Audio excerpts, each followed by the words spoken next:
안녕하세요. 오늘도 사연살롱을 찾아주셔서 감사합니다. 이혼 3개월 차 여성이에요.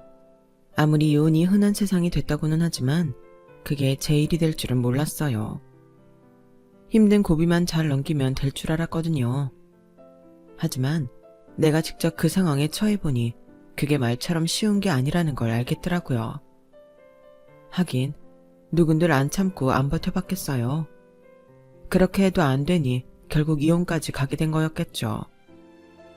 이미 헤어진 마당에 공개적으로 시댁 흉을 떠벌리는 게 보기 안 좋은 일인 건 알지만 이혼한 지 석 달이 넘었음에도 여전히 저를 찾아와 화풀이를 하고 가시는 시아버지 때문에라도 참을 수가 없어서 이렇게 사연을 남깁니다. 저희 친정 부모님과 시부모님은 예전부터 아는 사이셨어요. 시아버지의 아버님이 저희 친가에서 일을 하셨거든요. 그래서 아빠와 시아버지는 어린 시절부터 함께 자라셨어요. 그러다 가정 형편 때문에 시아버지가 국민학교 졸업 후 학업을 중단하게 되었고 그걸 알게 된 저희 할아버지께서 중학교와 고등학교를 보내주셨어요. 사람이 배워야 미래도 있는 거라면서요. 그래서 2살 많은 시아버지와 저희 아빠는 중고등학교 동창이 되었어요. 어릴 땐 내가 형이라고 불렀는데 중고등학교를 같이 다니게 되면서 호칭이 좀 껄끄러워졌어. 나야 상관없는데 호칭 때문에 네 시아버지가 휴학한 사실이 알려지게 되니까 그래서 얕아트면서 그냥 친구로 지내게 됐지. 처음엔 좀 어색했지만 나중엔 오히려 그 편이 낫더라고. 네 시아버지도 그게 편하다고 그러고. 그러다 저희 아빠가 서울에 있는 대학에 진학을 하면서 두 분은 사이가 소원해지셨어요. 원래부터 절친까지는 아닌데다 이렇다 할 공감대가 없다 보니 자연히 그렇게 된 거죠. 이후 저희 친할아버지와 시할아버지께서 차례로 돌아가시면서 두 집 간의 인연은 끊어지게 되었어요. 서울에서 대학을 다니던 아빠는 군 제대를 하고 복학하던 해에 같은 학교 음대생이던 저희 엄마와 결혼을 하셨어요. 아직 아빠가 취직도 하기 전이라서 결혼을 할 적기는 아니었지만 아빠의 군 복무 기간 동안 아빠를 기다려준 엄마로서는 한시가 급한 상황이었거든요. 저희 외할아버지께서 저희 엄마를 자꾸 선자리에 내보내셨으니까요. 지금만 해도 여자 나이 25이면 한창이라고 하지만 당시만 해도 혼인 적기로 불렸으니까요. 결국 외할아버지의 닥달에 못 이겨 저희 부모님은 계획보다 일찍 결혼을 하게 되었어요. 그런데 어떻게 보면 결혼을 서두른 게 다행인지도 모르겠네요. 친할아버지께서 저희 부모님이 결혼하고 얼마 안 돼서 세상을 떠나셨거든요. 친할아버지가 돌아가신 뒤로 저희 친가는 쇠락의 길을 걷게 되었어요. 자식이 아닌 남한테 관리를 맡기다 보니 어디서 얼만큼 새 나갔는지 알 길이 없었죠. 그나마 아빠 명의로 된 땅과 통장 예금은 남아있어서 서울의 친가 식구들이 살 집 정도는 마련할 수 있었어요. 하지만 생활이 예전과는 천지 차이였죠. 평생 아버지 돈으로 편히 살아왔던 아빠는 그때 처음 가장의 무게를 알게 되었다고 하더군요. 대학을 졸업하고 무역회사에 취직해 다람쥐 쳇바퀴 돌듯 회사와 집을 오가는 생활이었지만 매달 자신이 벌어오는 돈으로 식구들이 먹고 살 수 있는 것만으로도 감사할 수 있었죠. 고모가 시집을 가고 제가 6살 무렵 할머니가 세상을 떠나시기까지 저희 집은 대가족을 이루고 살았어요. 목돈이 필요할 때면 할머니는 시집 올 때부터 지니시던 폐물과 반지들을 팔아 아빠 몰래 저희 엄마한테 쥐어주셨어요. 그리고 돌아가시기 얼마 전에는 남은 보석과 금부치를 저희 엄마한테 주셨죠. 생활이 어려울 때 저희 아빠 몰래 하나씩 팔아 쓰라면서요. 저희 엄마는 그중 몇 개를 아직도 가지고 계세요. 그걸 보실 때마다 시어머니를 떠올리시곤 하죠. 곳간에서 인신 난다고 생활이 윤택해서 그랬는가 네 할머니는 한 번도 나한테 트집을 잡으시거나 혼수 문제로 괴롭히신 적이 없다. 오히려 내 친정이 어려울 때 아버님 몰래 돈도 해주시고 그랬지. 너도 나처럼 좋은 시어머니를 만나야 되는데. 엄마는 친할머니 제사를 지낼 때마다 이 얘기를 하셨어요. 고부간이 여느 친정엄마와 딸 사이처럼 돈독했던지라 저도 자라면서 고부간의 갈등에 대해서는 생각해 본 적이 없었어요. 그래서 더 시어머니가 버겁게 느껴졌었는지도 모르겠네요. 저희 아빠와 시아버지가 다시 만나게 된 건 제가 대학을 졸업하고 첫 직장에 입사했을 때였어요. 거기서 제 남편을 만나게 되었는데 연애 1년 차쯤 되던 무렵 길에서 저희 아빠와 마주치게 된 거예요. 그 바람에 남편이 저희 집에 인사를 오게 되었고 부모님 고향 얘기를 하면서 상황은 급변해 양가 아버님이 다시 만나게 된 거죠. 저희 집 사세가 많이 기운 것과 달리 남편네 집은 예전에 비해 살림이 많이 핀 상태였어요. 특히 아버님이 하시는 식당이 장사가 잘 돼서 직장 생활을 하시는 저희 아빠보다 벌이가 훨씬 좋으셨죠. 오랜만에 만난 주인집 아들이 자신보다 못한 처지란 걸 알게 된 아버님은 은근히 기뻐하셨어요. 반면에 저희 아빠는 좀 불편해 보이셨죠. 아버님은 예전에 저희 할아버지한테 은혜를 입은 얘기를 하시면서 고기며 과일 바구니를 들고 저희 집에 자주 왕래를 하셨고 휴가철에는 여행도 함께 가자고 하셨어요. 처음엔 이런저런 핑계를 대며 가족 여행에 빠지시던 아빠도 저와 남편의 혼사 얘기가 오가기 시작하면서는 저를 위해 참석하셨어요. 아빠의 이런 노력에도 불구하고 결혼을 서두를 수 없었던 데는 그럴 만한 이유가 있었어요. 당시 저희 부부가 다니던 회사는 사내 연애 금지였거든요. 결혼식이야 어떻게 한다고 해도 결혼식 이후에 둘 중 하나는 회사를 떠나야 했어요. 뭐? 나보고 이직을 하라고? 왜 내가 옮겨야 되는데 자기가 옮기면 되잖아. 은경아, 너도 생각을 해봐. 어차피 여자는 애 낳고 나면 회사 그만두게 될 확률이 높잖아. 하지만 남자는 달라. 한 직장에 진득하니 다니면서 라인 잘 잡아서 위로 올라갈 준비를 해두는 게 좋다고. 내가 직장 오래 다니면 결국 자기한테 좋은 거 아니야? 인정하고 싶지는 않았지만 남편 말이 틀린 건 아니었어요. 그래서 할 수 없이 제가 결혼을 앞두고 이직을 했어요. 결혼은 이직 후 새로운 회사에 적응을 한 뒤 하게 되었고요. 제가 이직까지 했음에도 불구하고 결혼식을 올리기까지 모든 게 순탄했던 건 아니에요. 저희 시아버지가 저희 아빠 속을 꽤나 긁으셨거든요. 재홍아, 네 딸내미 혼수 걱정은 말아라. 내가 니네 집 사정 누구보다 잘 아는데 설마 혼수 적다고 타박을 하겠냐? 그러니까 형만 믿고 후딱 시골리자. 남들은 아들내미를 있는 집에 장가보내 한미천을 잡을 생각을 한다지만 난 그런 속물 아니다. 돈이라면 나도 차고 넘치게 있어. 예전에 먹을 것도 없어서 지질이 궁성이던 천태섭이가 아니다 이 말이야. 재홍이 넌 부모 잘 만나서 배고픔도 모르고 살았겠지만 난 아니잖냐. 내가 배고픔을 겪어본 사람이기 때문에 지금의 이 부를 누리게 된 거라 이 말이야. 재홍이 네가 나만큼만 세상을 알았어도 그 많던 네 아버지 재산 그렇게 뺏기지는 않았을 거다. 대학만 나오면 뭐하냐.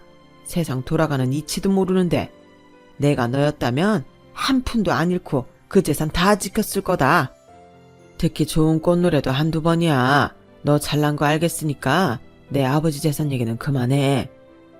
어쭈? 이 녀석이 형님한테 너가 뭐야? 네가 아직도 만석부자 아들인 줄 아냐? 후작 월급쟁이 주제에 자존심 있어가지고. 야마, 세월이 변했으면 너도 변화에 적응해야지. 언제까지 도련님 대접받고 살 생각이야? 한 번씩 시아버지가 저희 아빠 속을 긁을 때마다 두 분은 어린애들처럼 싸움을 하셨고 그로 인해 제 결혼은 미뤄지게 일쑤였어요. 그러다 두 아버님이 극적으로 화해를 하시면서 결혼식은 올릴 수 있었어요. 지금 와서는 차라리 그때 혼사가 어그러졌더라면 좋았을걸 하는 생각이 들지만요. 신혼여행에서 돌아온 이후 시아버지는 매주 주말마다 저희 부부를 시댁으로 부르셨어요. 우리 집에 시집 온 이상 우리 집 가풍을 익혀야 하지 않겠니? 살림 사는 거 하나하나 네 시어머니한테 배워라. 콩나물값 하나까지 가계부에 제대로 적고 알겠니? 난 너희 친정처럼 돈 아까운 줄 모르고 펑펑 써대는 거 눈뜨고 못 본다. 그래서 니네 본가가 그 많던 돈 다 날리고 그 꼴이 된 거 아니냐. 버는 것도 중요하지만 어떻게 간수하느냐가 더 중요한 거야. 아버지, 그만 좀 하세요. 이 사람 사치 같은 거 안 부려요. 보세요. 남들 다 가지고 있는 명품백 하나 없잖아요. 얼마나 꼼꼼하고 착실한지 결혼 자금도 그동안 회사 생활하면서 모은 돈으로 해결했다고요. 요즘 세상에 이런 여자 없어요. 어머머, 얘 좀 봐. 너 지금 부모 앞에서 네 처 편드는 거니? 이러니 아들 자식 키워도 소용없다고들 하지. 네 아버지 말이 틀린 게 뭐 있니? 얘기 들어보니 네 장인이 부모 재산 잘 관리했어도 3대는 잘 먹고 잘 살았겠더구만. 그걸 못해서 이 사단이 난 거 아니야. 그 피가 어디 가겠니? 나랑 네 아빠 죽고 나면 우리 집 재산도 네 처가 관리해야 할 텐데 우리가 어떻게 마음 놓고 눈을 감을 수가 있겠냐고. 그러니 가르쳐야지. 세아가, 야속 다 하지 마라. 우리도 우리 나름의 걱정이 있어서 그런 거니까. 그렇게 시작된 시집살이는 결혼 후 1년이 지나 출산을 하기 전까지 이어졌어요. 그런데 문제는 그뿐만이 아니었어요. 제가 임신을 해서 임신 8개월 이후부터는 출산휴가를 내게 되었는데 남편이 한걱정을 하더라고요. 큰일이다. 너 휴가 기간 동안 월급도 제대로 안 나올 텐데. 뭐가 걱정이야. 내 월급이 좀 줄긴 하지만 그렇다고 우리가 생활비 감당 못할 정도는 아닌데. 정 부족하면 당신이 생활비 좀 더 내면 되잖아. 저희는 결혼할 때부터 각자 월급은 각자 관리하고 생활비만 똑같이 분담해 내고 있었어요. 월급에서 생활비를 제한 돈은 각자 저축을 하든 적금을 들든 알아서 관리하고 있었고요. 임신 때문에 제가 휴가를 받게 되면 월급이 줄긴 해도 남편이 버는 월급이 있으니까 돈 걱정을 할 상황은 아니었던 거죠. 그런데 제가 모르는 뒷거래가 있었더라고요. 뭐? 그럼 지금까지 매달 본가에 100만 원씩 드리고 있었단 얘기야? 나한테 말 한마디 없이? 그럼 어떡해. 내가 당신보다 100만 원 정도 더 버니까 그 돈은 본가로 보내라고 하시는데 나도 돈 보내기 싫었지만 안 그러면 아버지가 당신한테 싫은 소리 하실 텐데 그걸 어떻게 보고 있어? 그깟 돈 주고 말지. 그럼 당신은 그동안 모은 돈도 없겠네? 이렇게 중요한 얘기를 이제서야 하면 어떡해. 아버님도 그렇지. 내 월급이 적으면 도와주시지는 못할 망정 자기 아들이 더 버는 만큼 가져가신다는 게 말이 되냐고. 난 이 일 그냥 못 넘어가. 저는 만삭의 배를 이끌고 시댁으로 향했어요. 그리곤 아버님과 단판을 지었죠. 아버님은 당신만의 계산법으로 매달 남편이 저보다 더 버는 만큼은 당신이 챙겨가야겠다고 끝까지 우기셨고 저는 태어날 아이를 생각해서라도 그건 안 된다고 못 박았어요. 아버님이 전 그 돈을 받으셔야겠다면 저 애 안 낳을 거예요. 애 키울 돈도 없는데 무슨 애를 낳아요? 저 당장이라도 병원 가서 애 지우겠습니다. 이런 너 지금 그걸 말이라고 하는 게냐? 그깟 돈 100만 원 때문에 애를 지운다니 그게 부모로서 할 말이냐? 제가 이런 모진 말을 하게 만든 건 아버님이세요. 세상에 어떤 부모가 이런 식으로 아들 내외한테 돈을 뺏어가요? 이이가 돈을 더 벌면 그게 제 손으로 들어오는 돈인가요? 다 저희 가족이 쓰는 돈이잖아요. 태어날 아기가 쓰게 될 돈 아니냐고요. 근데 그걸 아버님이 가져가시겠다니 저도 어쩔 수 없는 거죠. 아버님 욕심이 손주 목숨을 뺏는 거라는 것만 알아두세요. 애를 안 낳겠다는 제 초강수에 아버님은 결국 두 손을 들고 말았어요. 집에 돌아와 친정엄마한테 이 얘기를 했더니 엄마가 혀를 차시더라고요. 너 난 이 시아버지나 똑같은 사람들이다. 뱃속에 아기를 두고 그런 흥정을 하고 싶니? 하여간 대단들하다. 그럼 어떡해? 먹고 죽을 돈도 없는데 시댁은 도와줄 생각도 안 하지. 암튼 나도 이젠 시부모 앞에서 할 말은 하고 살 거야. 내 새끼도 태어날 마당에 더는 바보처럼 당하고 살 수만은 없으니까. 그 일을 겪으면서 저는 이런 게 바로 여자에서 엄마가 되는 과정이 아닐까 생각했어요. 그리고 시댁은 허울 좋은 말만 할 뿐 자기 아들만 저한테 던져둔 꼴이었죠. 한바탕 소동이 끝나고 2달여가 지난 어느 날 저는 10시간이 넘는 진통 끝에 아들을 낳았어요. 정말 죽다 살아 돌아왔다는 말이 온몸으로 느껴질 만큼 힘든 출산이었죠. 하지만 아이를 낳은 뒤에는 더 큰 고통이 따르더라고요. 애 때문에 잠을 잘 수가 없는 거예요. 사람이 잠을 제대로 못 자니까 스트레스는 머리 끝까지 올라서 미치겠더라고요. 평소에 짜증을 많이 내는 편이 아니었는데도 육아 스트레스에 수면 부족으로 순학질 여사처럼 남편을 들들 볶게 되었죠. 그런데 이런 상황을 아는지 모르는지 시댁에서는 말도 안 되는 요구를 해왔어요. 애도 낳았으니 신혼 초부터 하던 대로 주말마다 본가에 오라는 거였죠. 솔직히 가려면 갈 수도 있었지만 왠지 그러기 싫더라고요. 육아 때문에 몸과 마음이 힘들기도 했고 전보다는 시부모님이 무섭게 느껴지지 않았거든요. 그 힘든 산통도 10시간 넘게 버틴 내가 세상 두려울 게 뭐 있나 싶었죠. 나 이제 주말마다 시댁에 가는 거 안 할 거야. 애 키우느라 그럴 정신도 없지만 이젠 내가 그러고 살기 싫어. 당신이 말하기 힘들면 내가 직접 어머니께 말씀드릴게. 아니, 지금까지 하던 걸 이제 안 하겠다고 하면 우리 부모님이 뭐라고 하시겠어? 그러지 말고 주말 딱 하루니까 그냥 하던 대로 하자. 그 하루가 나를 얼마나 피말리게 하는지 알아? 당신도 알잖아. 내가 어디 허투루 돈 쓰는 사람이야. 살림만 해도 그래. 어머님 살림 사는 건 그 나이 때나 맞는 거지 우리한테는 안 맞는다고. 마트에 널리고 널린 게 고추장 된장인데 그걸 굳이 만들어 먹을 필요가 뭐가 있어? 우리가 먹으면 얼마나 먹는다고. 적게 먹을 땐 오히려 사 먹는 게 돈도 적게 든다고. 암튼 자기한테 하나하나 설명하기 힘드니까 당신도 나한테 당신 엄마처럼 살라고 강요하지 마. 몰라. 당신이 끝까지 고집을 부리겠다면 직접 엄마한테 말해. 난 중간에서 욕먹기 싫으니까. 남편은 삐쳐선 방으로 들어가 버렸고 결국 제가 어머님께 전화를 드렸어요.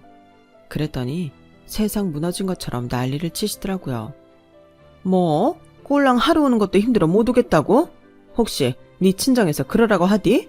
네가 친정에서 제대로 못 배워온 거 내가 가르치겠다는데 그것도 싫다 이거냐? 그럴 거 왜 내 아들이랑 결혼했니? 네가 살고 싶은 대로 살 거면 결혼이고 뭐고 할 거 없이 혼자 살 일이지 왜 내 집에 며느리로 들어왔냐고. 어머님, 제가 어머님한테 살림 배우려고 시집 온 거는 아니잖아요. 게다가 저희 실상에 안 맞는 부분도 많으니 저희 식대로 살겠다고 하는 건데 어머님이 이해 좀 해주시면 안 돼요? 그리고 전부터 말씀드리고 싶었는데요. 툭하면 저희 친정 얘기 꺼내시는 거요. 이제 그만하시면 안 돼요. 어머님 아버님께는 그저 심심풀이로 내뱉는 말들이겠지만 저희 부모님한테는 아니잖아요. 상대가 듣기 싫다고 하는데도 매번 그러시는 거 고문이나 마찬가지예요. 자식인 제 입장에서도 듣기 거북하고요. 어머, 얘 말하는 것 좀 봐.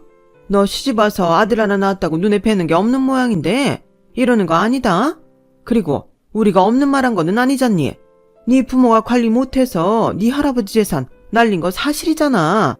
우리가 없는 말 지어낸 것도 아닌데 그걸 가지고 트집을 잡니? 됐다. 너랑 무슨 말을 하겠니? 알았으니까 잘난 네 부모한테 효도하면서 잘 살아라. 대신 우리 죽을 때 유산 받을 생각은 하지도 말어. 그놈의 유산을 얼마나 남겨주시려고 이러나 모르겠지만 생각 같아선 100원짜리 동전 하나 받고 싶지 않았어요. 차라리 내 손으로 벌어서 당당하고 떳떳하게 쓰고 사는 게 훨씬 마음 편하니까요. 그런데 남편 생각은 저와 달랐던 모양이에요.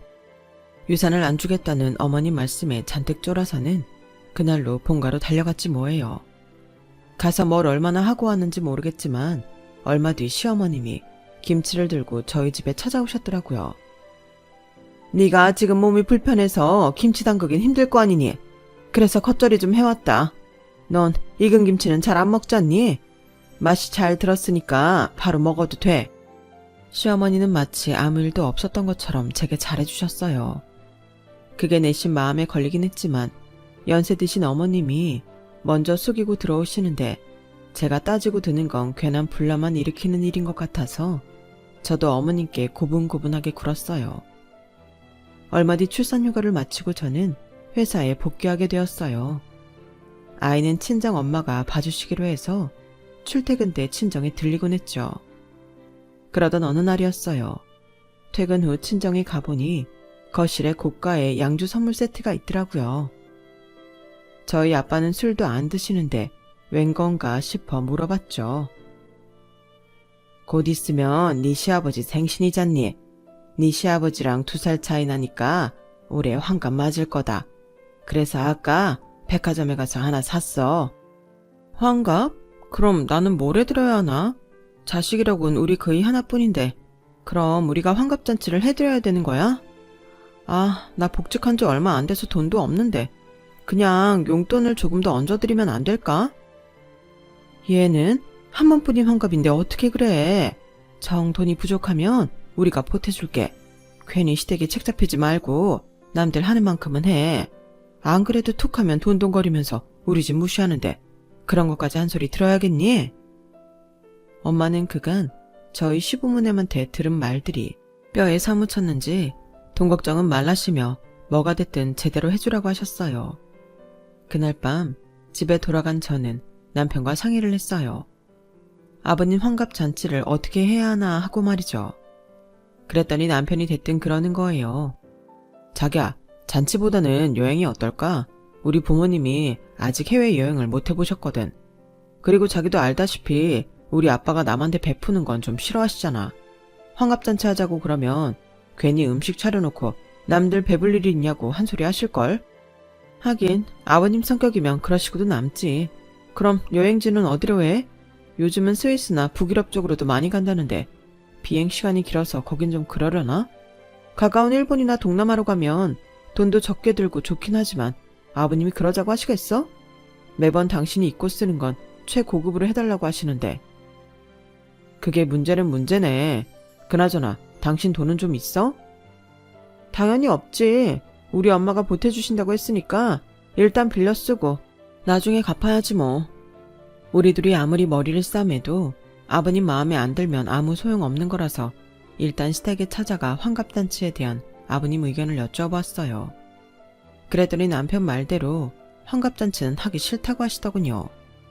그래서 대안으로 해외여행을 말씀드렸더니 기다렸다는 듯이 가고 싶은 곳을 말씀하시더라고요. 예전에 TV에서 꽃탈배들이 대만 여행 간 걸 보니까 거기 풍경이 그렇게 좋다구나. 무슨 협곡이랬던가? 에메랄드빛 물이 콸콸 흐르던데 거길 한번 가보고 싶더라고. 아, 타이루고 협곡이요. 거기 좋죠. 게다가 대만은 먹을 것도 많고 맛있는 과일도 많아서 가볼만해요. 우리 아버지 대만에 가보고 싶으셨구나. 자기야, 대만으로 하자. 가깝고 딱 좋네. 아버님이 원하시는 여행지가 대만이라서 다행이었어요. 주말 끼고 월차를 내면 따로 휴가를 내지 않아도 되고 경비도 얼마 안 될 테니까요. 그런데 아버님이 갑자기 그러시는 거예요. 기왕 가는 거 니네 부모님도 같이 데리고 가는 건 어떠냐? 모처럼 사돈이 함께 여행 가는 것도 좋을 것 같은데 말이다. 솔직히 아버님 말씀에 좀 놀랐어요. 저희 부모님까지 챙겨주실 줄은 몰랐거든요. 그래서 아빠 회사 때문에 어떻게 될지는 모르겠지만 말씀만이라도 고맙다고 감사 인사를 드렸어요. 아버님 환갑 여행에 같이 가자고 말씀드렸더니 저희 부모님도 저처럼 놀라시더라고요. 엄마는 우리가 따라가도 되는 거냐고 걱정을 하셨고, 아빠는 모처럼 사돈이 같이 가자고 하는데 거절하기도 뭐하다시며 회사에 월차를 내겠다고 하시더군요. 그렇게 해서 저희 부부는 친정 부모님과 시부모님을 모시고 대만 여행을 떠나게 되었어요. 그런데 티켓팅을 하는 과정에서 황당한 상황을 접하게 된 거예요. 아버님 어머님은 비즈니스로 가고 저희 부모님과 저희 부부는 이코노미로 간다지 뭐예요. 서울에서 타이베이까지는 비행시간이 기껏해야 2시간 반인데 무슨 비즈니스야. 아니, 그리고 이런 경우가 어딨어. 비즈니스로 할 거면 우리 부모님도 같은 걸로 해야지. 왜 자기 부모님만 비즈니스야? 이번 여행 경비 중 반은 우리 부모님이 내신 거 몰라? 나도 그러려고 했지. 근데 아버지가 돈 많이 나간다고 그렇게 하라시는 걸 어떡해. 암튼 장인 장모님한테는 비밀로 해. 괜히 아시면 기분 상하실 테니까. 여행 시작부터 기분이 팍 상했지만 어찌됐든 아버님 환갑 여행이라서 일단은 참기로 했어요. 그런데 생각지도 않은 상황 때문에 시부모님이 비즈니스에 탄 게 들키고 만 거예요. 평소 저희 시아버지는 술고래의 골초이신데 그 바람에 사단이 난 거죠. 기내에서 술을 잔뜩 드시고는 기내 화장실에서 담배를 피우시려다 승무원한테 딱 걸린 거예요. 다행히 국내 항공이라서 승무원이 한국말로 주의를 주었는데 그걸 들은 아버님이 길길이 날뛰신 거죠. 내가 비즈니스 손님이야. 그게 얼마짜리 편줄이나 알아? 그 비싼 돈을 받아먹고는 술도 개미 오줌만큼 주더니 이젠 담배도 못 피게 하느냐고. 내가 자리에 앉아서 피겠다는 것도 아니고 화장실에서 살짝 한 대만 피우고 나오겠다는데 그게 뭐가 잘못이야. 이코노미서까지 아버님 목소리가 쩌렁쩌렁 울리는 바람에 저희 부모님은 모든 상황을 알아채게 되었어요. 보다 못한 남편이 달려가 아버님을 달랬지만 아버님은 더 화를 내시며 난동을 부리셨죠. 이러다가 공항에 착륙하는 순간 공항 경찰한테 끌려가는 게 아닌가 걱정하던 순간 저희 아빠가 자리에서 일어나 아버님한테 가셨어요. 그리곤 아버님 귀에 뭐라고 한마디 하시자 아버님이 순한 양처럼 고개를 떨구곤 조용히 자리로 가시더군요. 덕분에 최악의 상황은 면했지만 객석에서 사람들이 욕하는 소리는 고스란히 제 귀에 들려왔어요. 아빠가 자리로 돌아오시자 엄마가 무슨 얘기를 했냐고 물었더니 아빠가 빙그레 웃으시면서 그러시더라고요. 내가 무역회사에 다니느라 해외 출장을 많이 다녀봐서 아는데 이런 경우 항공권 가격의 100배를 벌금으로 내게 된다고 했더니 입을 다물더구만. 하여간 저 녀석한테는 돈 깨진다는 말이 세상에서 제일 무서운 소리라니까. 아빠의 거짓말 덕분에 시아버지는 무사히 타이베이 공항에 내릴 수 있었어요. 여행 중에도 아버님이 무례한 행동을 할 때마다 저희 아빠가 벌금을 무기로 단속을 하셨죠. 그렇게 말도 많고 탈도 많았던 아버님 환갑 여행이 끝나고 드디어 한국 땅을 밟게 되었어요. 저는 공항에 내리는 그 순간 결심을 했어요.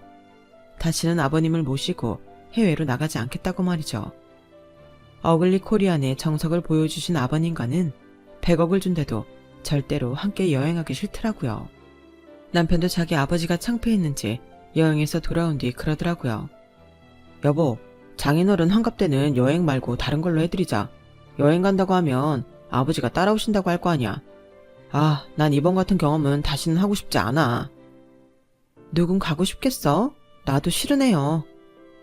결국 아버님 때문에 이후로 그 누구도 가족여행의 기억자도 꺼내는 사람이 없었어요. 환갑여행 이후 아버님은 저희 아빠 앞에서 전보다 온순해지셨어요. 아무래도 여행 중에 자신이 벌인 일이 창피하긴 하셨던 모양이에요. 뭐 어찌됐건 간에 양가 부모님 사이가 전보다 유해졌으니 저로서는 이보다 좋을 수가 없었죠. 비록 여행 경비도 깨지고 기내에서부터 쪽이란 쪽은 다 팔리긴 했지만요. 그렇게 시간은 흘러 저희 애가 두도를 앞둔 어느 날이었어요. 남편이 평소 잘 안 하던 술을 마시고 왔더라고요. 평일이라서 다음날 출근도 해야 하는 사람이 말이에요. 그래서 부랴부랴 술 깨는 약도 먹이고 옷도 갈아입혀서 재웠는데 다음날 일어날 생각을 안 하는 거예요. 자기야 일어나. 나도 엄마한테 애 데려다주고 출근해야 한단 말이야. 나 출근 안 해도 돼. 그러니까 더 자게 내버려둬. 왜 출근을 안 해? 자기 휴가 받았어? 아님 회사에 무슨 일 있는 거야? 제가 남편을 흔들어 깨우며 끈덕지게 묻자 남편은 부수수한 얼굴로 일어나 앉았어요. 그리고는 이실직고를 하더군요. 회사에서 희망퇴직 대상자에 오른 지 좀 됐는데 더는 버티기 힘들어서 사표를 냈다고요. 어제 술을 마신 것도 자기 송별회라서 그랬다나요? 아니 그렇게 중요한 얘기를 왜 이제서야 해? 그럼 직장은 알아보긴 한 거야? 그만두기 전에 직장부터 알아봤어야지. 아 몰라. 야, 넌 내가 월급 못 받아볼까봐 그게 걱정이냐? 내 걱정은 안 돼. 솔직히 우리 아버지 말대로 처가에 힘만 있었다면 내가 직장 하나 잃은 걸로 걱정은 안 할 거 아니야. 이건 뭐 처가라고 내 장사미천을 대줄 능력이 되나? 회사 관둬도 일자리를 마련해줄 처지가 되나? 아무 쓸모도 없잖아. 에휴, 이런 결혼은 뭐하러 한 건지. 당신 지금 말 다 했어? 회사에서 잘린 건 당신인데 왜 내 친정 탓을 해? 엄연히 따지면 당신 능력 부족 아니야? 아직 40도 안 된 나이에 회사에서 나가라고 한다면 그건 당신이 회사에 필요하지 않기 때문인 거잖아. 근데 왜 내 부모 탓을 하냐고.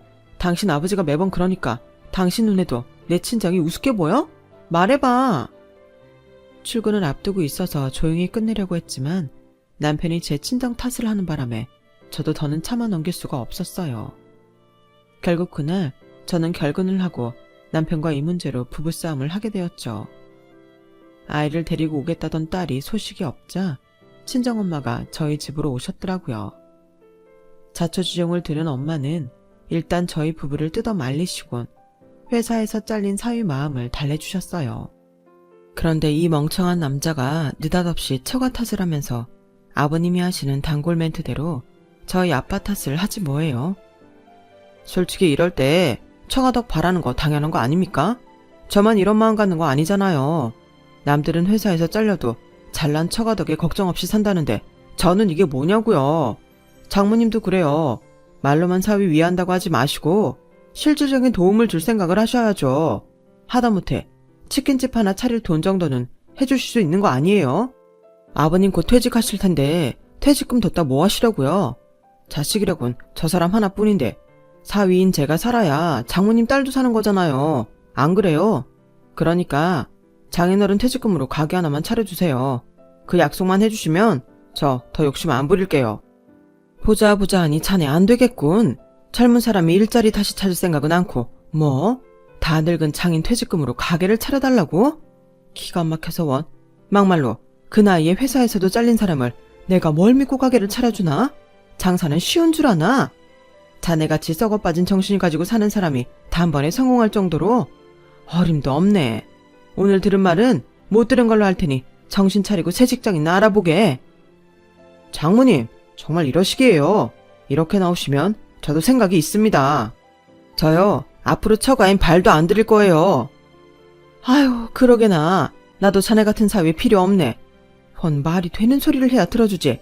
어디서 대도 않는 소리를 짓거리고 있어.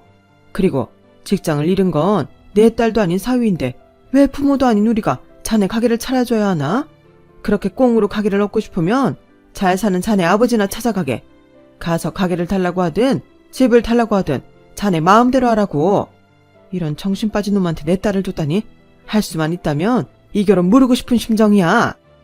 그날 부부싸움에서 시작된 싸움은 사위와 장모 싸움으로 번졌고 쪽수에서 밀린 남편이 자기 부모까지 집으로 불러들이면서 싸움은 걷잡을 수 없이 커졌어요.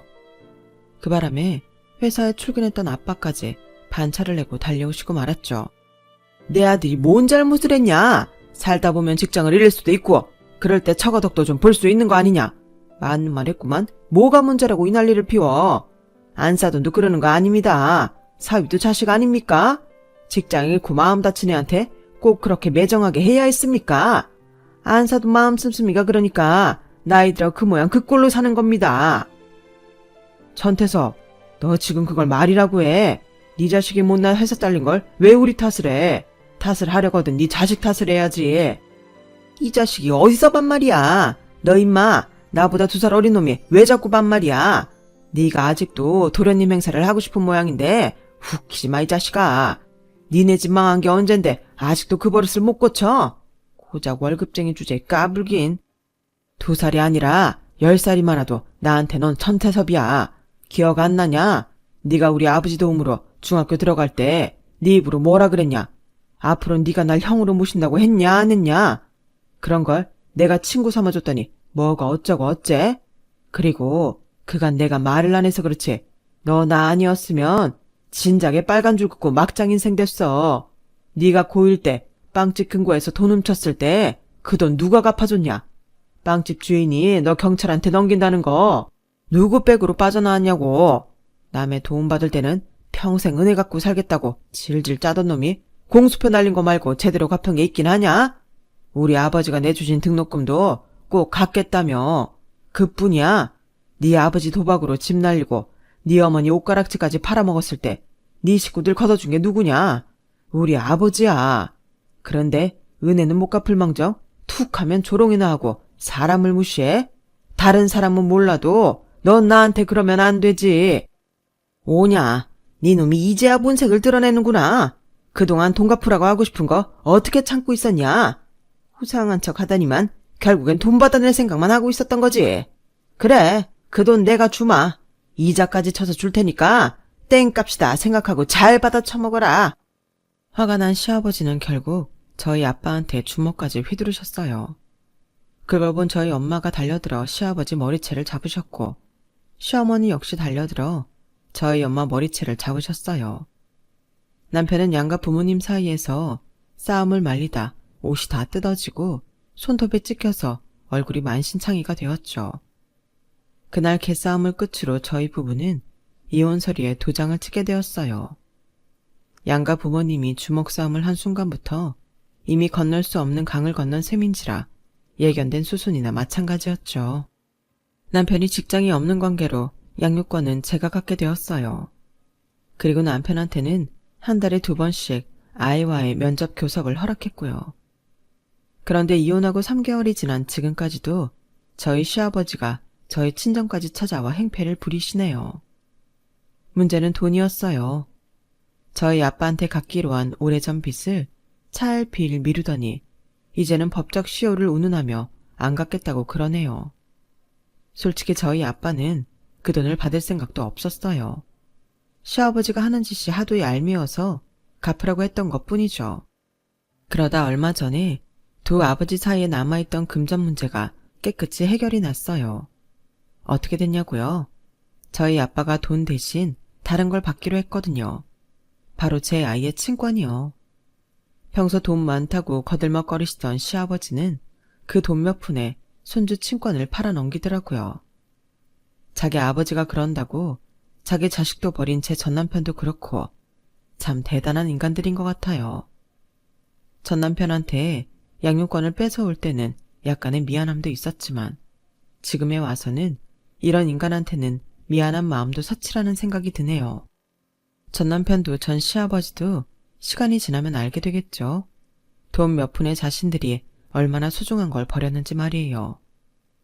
자식은 만금을 주고도 못 사는 법인데 그걸 푼돈에 팔아 넘겼으니 후회해도 소용없죠 뭐. 누굴 탓하겠어요. 돈에 눈이 먼 자신들 탓인걸요. 아무튼 저는 제 아들을 키우며 열심히 살아갈 생각입니다. 돈보다는 사람을 위할 줄 아는 사람으로 자랄 수 있도록 말이죠. 지금까지 제 사연을 들어주셔서 감사합니다. 들어주신 분들 건강하시고 행복하세요. 여러분, 사연 댓글에 응원과 현명한 조언 부탁드려요. 좋아요와 구독은 저에게 큰 힘이 됩니다. 오늘도 좋은 일 가득하세요.